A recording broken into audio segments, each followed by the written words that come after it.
Hi, and welcome to the informational video series on the rules for certified family.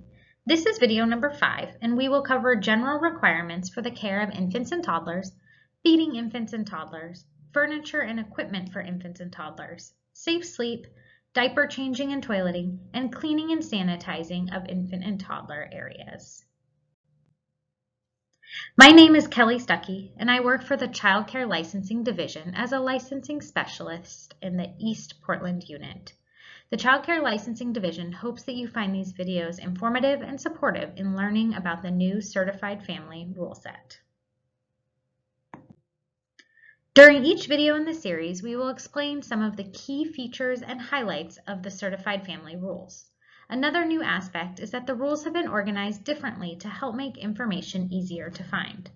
While we are highlighting many key features, changes, and new rules throughout this video series, the entire rule set will not be reviewed. Please refer to the Certified Family Rulebook for the full list of requirements and rules. Okay, let's get started. Let's discuss the updates related to infants and toddlers, particularly in terms of movement and the use of restrictive equipment. An infant and toddler's general mood and their activities throughout the day were added as part of a family's daily communication. This provides the family with a fuller understanding of their child's day and care. Infants and younger toddlers must be given opportunities to interact and be near one another. This helps with their social development and promotes a sense of connection, which is important for their emotional well-being. Encouraging interaction between children, even at a young age, supports learning and the development of social skills. A key update is limiting restrictive infant equipment such as bouncers, exercisers, swings, infant seats, high and low chairs, or structured infant carriers must be limited in use. These types of equipment restrict an infant's natural movement, which can impact their physical development. The new rule limits the use of these types of equipment to no more than 30 minutes in any 2-hour period. This ensures that infants have ample time to move freely, which is crucial for developing their motor skills and muscle strength. There are exceptions where the 30-minute time limit may not apply. For example, if the infant is actively engaged in eating, stroller walks, or car rides, the time spent in restrictive equipment may exceed the 30-minute limit. These activities are necessary for the child's routine, but they don't restrict their development in the same way. These updates are designed to support infants' physical and social development by limiting the use of equipment that restricts their movement and encouraging natural interactions and activities. Next, let's cover important updates regarding the care and feeding of infants, particularly around human milk, formula, and the introduction of solid foods. There are now specific requirements for the storage, preparation, and serving of human milk and formula. These updates help ensure that feeding practices are safe, hygienic, and support the health of the infants in care.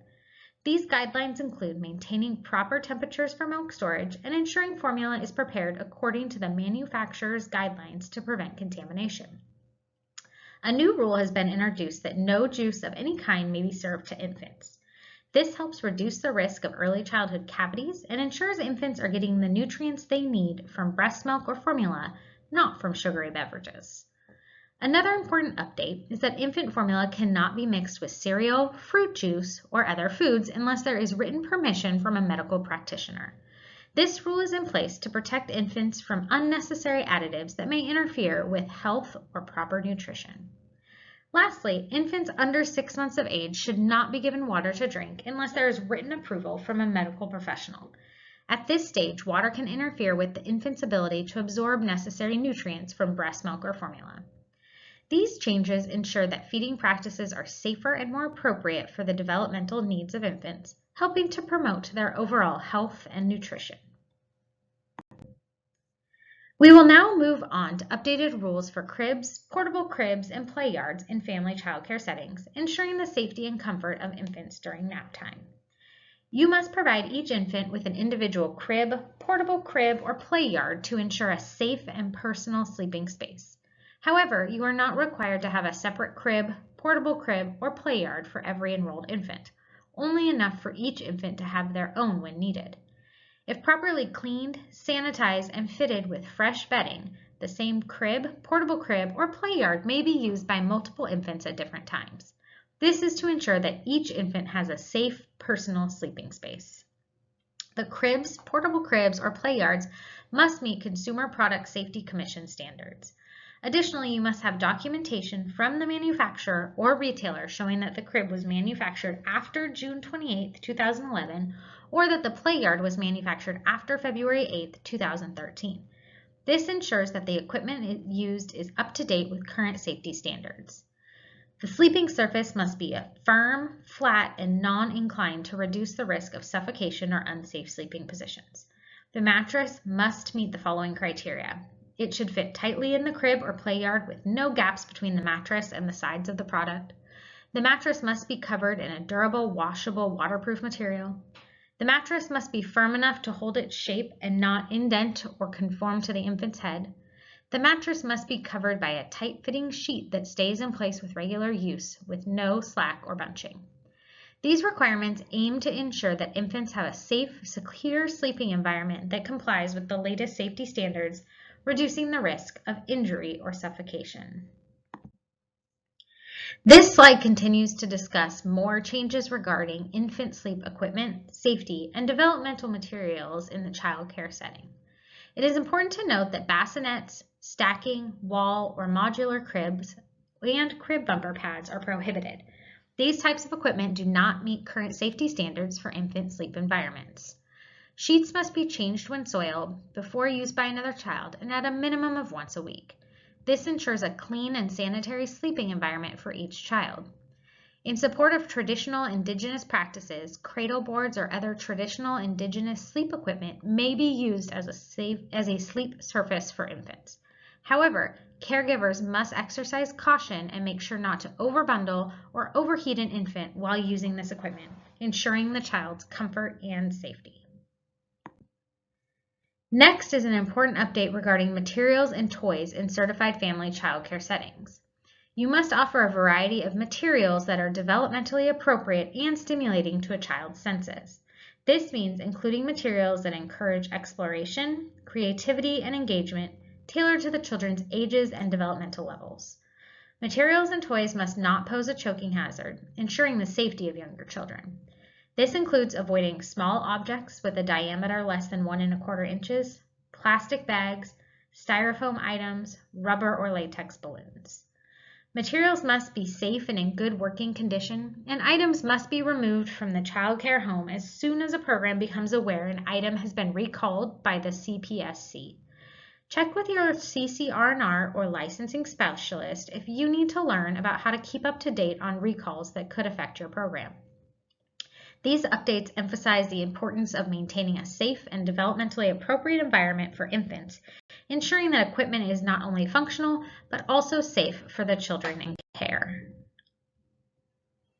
Now let's review the updated safe sleep guidelines for infants, which have been clarified to align with American Academy of Pediatrics recommendations. These changes emphasize safe sleep practices that protect infants while they sleep. While infants are sleeping, you must monitor them frequently to ensure their safety. This includes checking to make sure that the infant is breathing properly, is not overheated, is not in distress, and does not need any immediate assistance. Infants must always be placed on their backs to sleep. They should be placed on a flat, firm, non-inclined surface to reduce the risk of suffocation or other sleep-related accidents.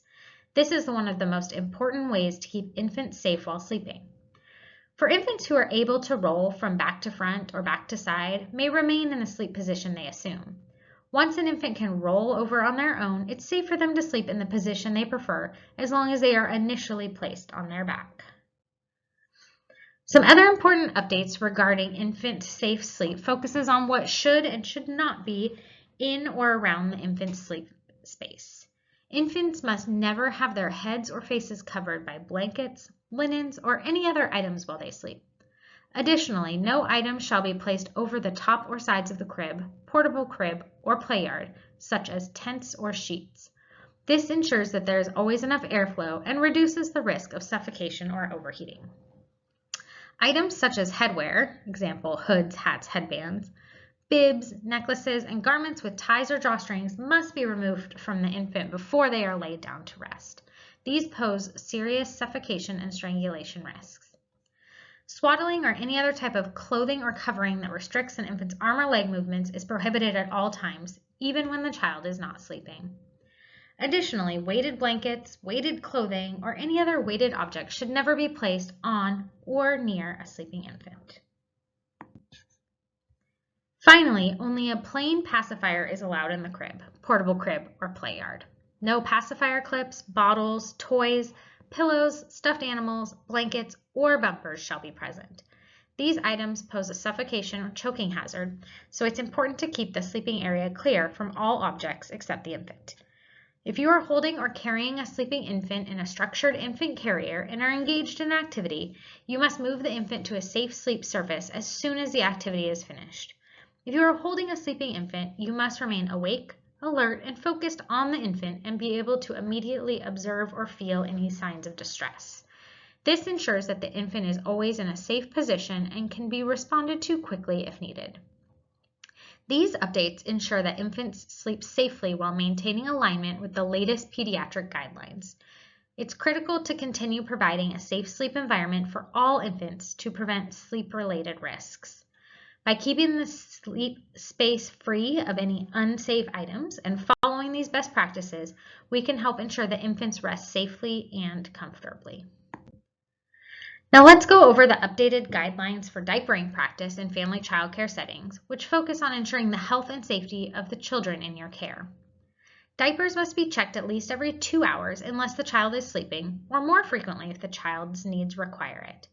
Diapers should be changed promptly to prevent discomfort and minimize the risk of skin irritation or infection. The rules have been clarified regarding the diaper changing area. It's essential that this area is maintained with cleanliness and hygiene to ensure a safe and sanitary environment for diaper changes. The diaper changing area should be equipped with everything necessary for safe and efficient diaper changes. The updated rule allows for the use of cloth or reusable diapers in a family child care setting. However, these must be stored and cleaned according to specific requirements to prevent contamination and ensure hygiene. You must ensure the diapers are safely stored and properly cleaned between uses. A disinfecting solution must be available at each diaper changing area and kept ready for immediate use. The disinfectant must be stored out of the children's reach to avoid any accidents or misuse. After each diaper change, the area must be cleaned and disinfected to maintain a hygienic environment. These updates are designed to enhance the cleanliness and safety of the diapering process, helping prevent potential health risks like skin infections or contamination.